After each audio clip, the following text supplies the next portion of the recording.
Hi, this is James Full Capital, and today I'm here with Brett Luskey of Fairmont Management. Brett, how's it going? James, I'm doing well, man. Thanks for having me on today. We are very excited for your Old Capital event coming up over the next couple months. Of course, and I know property management companies have been super busy this summer, so appreciate you jumping on. Maybe to kick it off, give us a little background on yourself and then your company. Yeah, so I'm a partner at Fairmont Management Company. We're a third-party management company, and we're extremely busy right now fixing air conditioners because it's 8 million degrees outside, collecting rent, which is vastly important as always, but even more so these days, which we'll get into in a few minutes, and just maintaining overall happiness at our communities.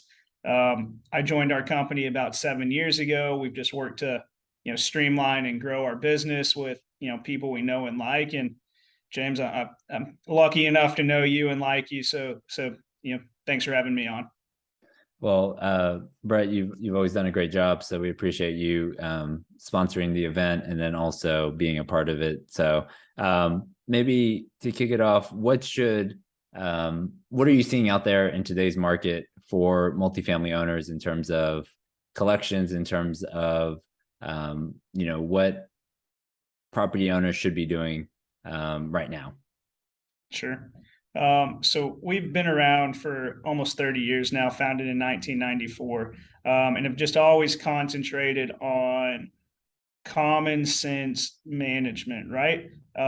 Leasing units, collecting rent, maintaining happy and healthy residents, and just operating as if the properties are our own.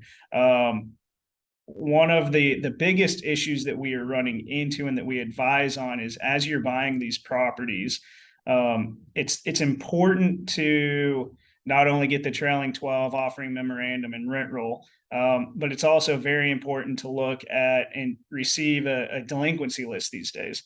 Over the past 2 years, we've all been lucky enough to receive help from TRR, Texas Rent Relief, where they come behind you and pay past due rents, and that's not there anymore. So even if we are all leasing to residents that aren't second chance tenants, which means they were evicted at one time or left with a balance, there's a good chance that TRR helped some of these people, and you're going to be in a situation where you're going to rent to these people. You're just going to run into those situations, but I would look at where the current delinquency is as you are buying these properties. Everybody gets in with all these grand plans, and then if you look at it and you're stuck trying to evict $100,000 out, you're going to be stuck in the mud, for lack of better terms, over the first 4 to 6 months, just working through the eviction process, which is a tough way to start off owning a property. So maybe that's I should have asked it. You answered better than I asked. If let's say you're starting from the beginning, right? So you're coming in, you're a buyer. Right. When do I call you to start the process? And what questions are you going to ask me as a new buyer? Sure. So we typically, first of all, call us whenever, right? I'll give you my number, I'm sure, in a minute. But just call to chat, introduce yourselves. I'd recommend not doing that, not only to us, but other management companies around. Start to get a feel of the people that you enjoy working with, right? In a best case scenario, you are with the management company of your choice from the day that you buy to the day that you sell. Make sure you like the person that you like. From an underwriting perspective, we don't charge for pro formas. It's just one of the features that we offer, knowing that you most likely aren't going to win a deal just because the odds aren't in your favor. But what we ask for is you to be serious within the process of saying, I like the deal, rather than receiving an offering memorandum email from a broker and 3 minutes later sending it to Fairmont asking us to underwrite it. We just want to know that it's a deal that you're going to make a play on, just because it does take time at the end of the day. But engage early. You don't need to wait until you have the deal under contract. At that point, hopefully you know who you're partnering with, so that you can just, line up when due diligence is, line up when the lease audit is, and just have your team in place from the beginning. Right. So as a buyer, having the pro forma done from you guys, potentially, I know, walking the property potentially out there, or even if you have some properties in that submarket, that definitely helps in formulating sort of rent comps and things like that, because lenders typically ask for that, like what other properties does that company manage in the area, and then similar size properties that you guys potentially manage as well. What about owners who, all right, they bought a property, they use the management company, and now they're thinking, all right, it's been 6 months and we're not getting traction for one way or another. That management company is just not working out. Sure. What is your recommendation for those guys? Number one, I would take a step back and think about why it's not working out, right? For example, I'm going to refer back to, delinquency. Have a realistic view of these issues, right? It's going to take some introspection, but is it the management company, right? Or do I just feel pressure from my investors? It's two different things, right? If it's the management company, yeah, go down that path, but might not be, right? They might be doing what they're being told to do. Like for example, the city of Dallas, right? Not Dallas County, but the city of Dallas requires giving 21-day notices to before you can, put in a 3-day notice to start an eviction process, right? Well, that might be slower than what you expect at a property that you own in Arlington. But take a step back and realize what the issue is. Okay.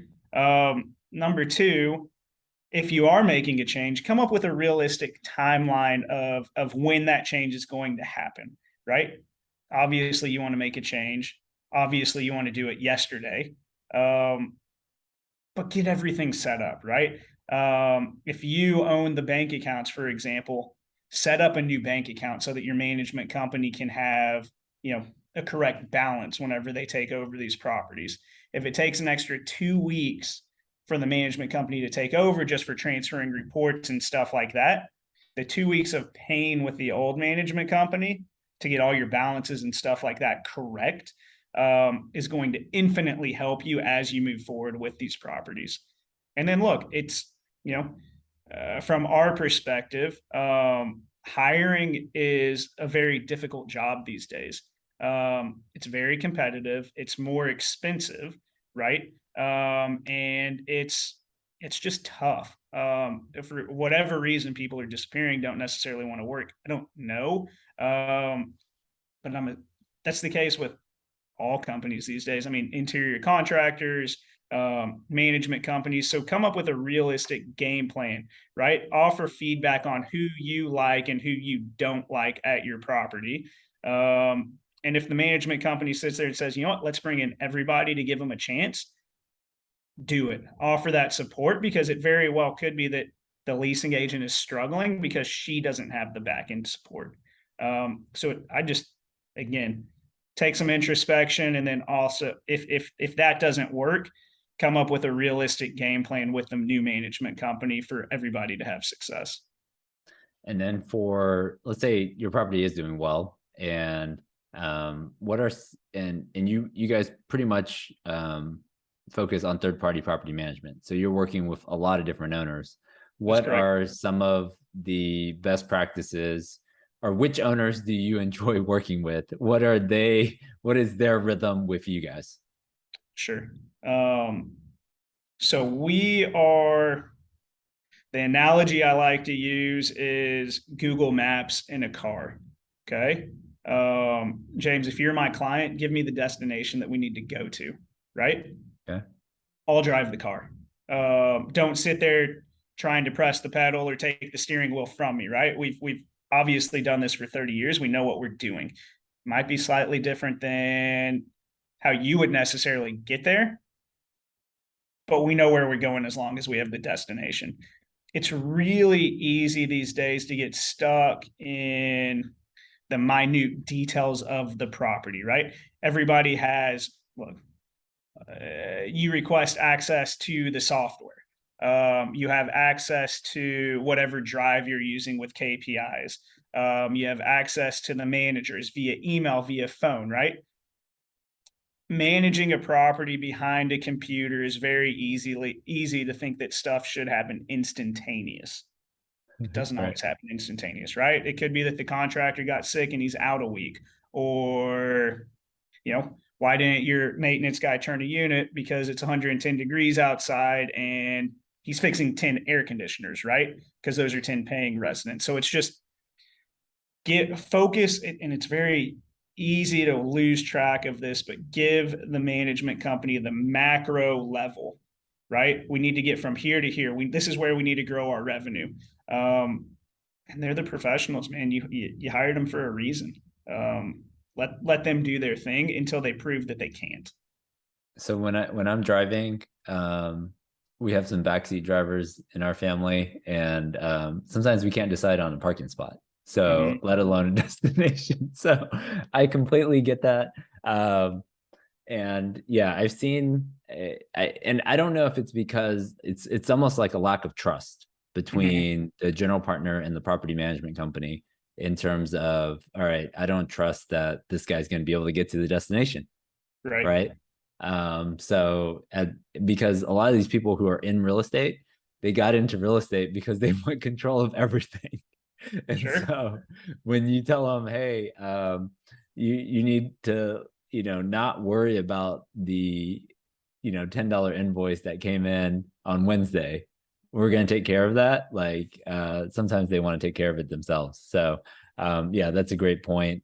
So we talked about, all right, when you're buying, when you own the property, and then at some point, it might be 3 years, it might be 30 years, but at some point you do sell a property.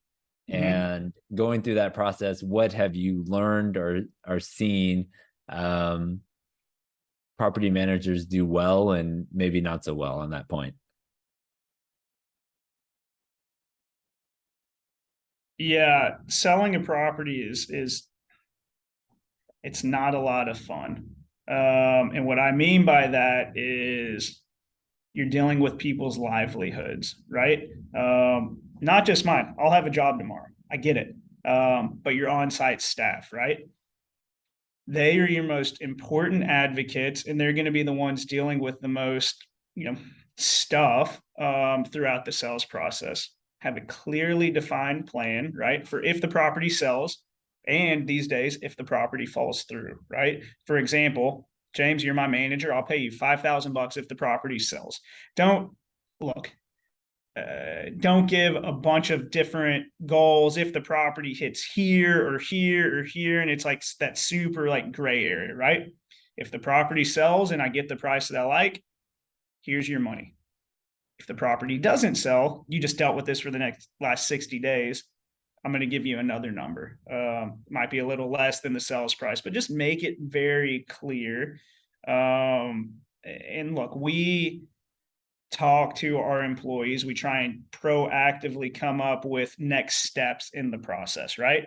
I don't just say, hey, I hope to have a property for you to be at once this sells, right? If we have a property, we like to let them know the address, the name of the property, because then it becomes real, right? It's not just a theoretical place. And if we don't have a property, we discuss that with them also. We're happy to give, a referral, or let us talk to the buyer to see if you can stay on, because at the end of the day, man, it's a paycheck, and the last thing we want our managers and maintenance techs to worry about is what happens to me, because then you start down that slope of what happens, and then people bounce, and the last thing you want is your manager to leave with 20 days until closing. Right. So I guess I appreciate the feedback. I know we could go on for hours on management company stories and what happens at all these properties, but we'll save that for another day. You've been to a couple of our Old Capital conferences. is there a memory or relationship or conversation that sticks out to you in the past couple years? Yeah, absolutely. One of them in particular. So I am a huge sports nut. If you look at my office walls, other than that Texas flag right behind me, it's random sports memorabilia that has nothing related to multifamily management. And last year, y'all had the great Pudge Rodriguez at your event, and you invited me to come meet him and take a picture with him. And as much as I like everybody at these events, 8-year-old Brett thought that was the greatest, meeting since I met Pudge whenever I was 4. So, Oh, wow. so that was a pretty special time. Awesome. Well, we appreciate you guys sponsoring this year's event and in September. So definitely, definitely meet Brett there live in person. We will try to top every year. We try to top the previous year's event. So we are working on that as we speak. So appreciate you coming on today, Brett. And what is the best way if wherever somebody is in the process, whether buying, owning already or looking at selling a property, what's the best way for people to reach out to you? Yeah, absolutely. So going to our website is probably the easiest way. It gives a phone number. My direct line is 972-284-1045.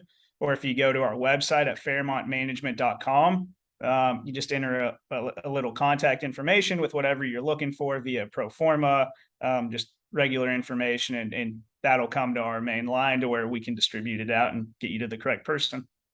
All right, Brett, thanks for coming on today. Thanks, James. All right, see ya. Bye.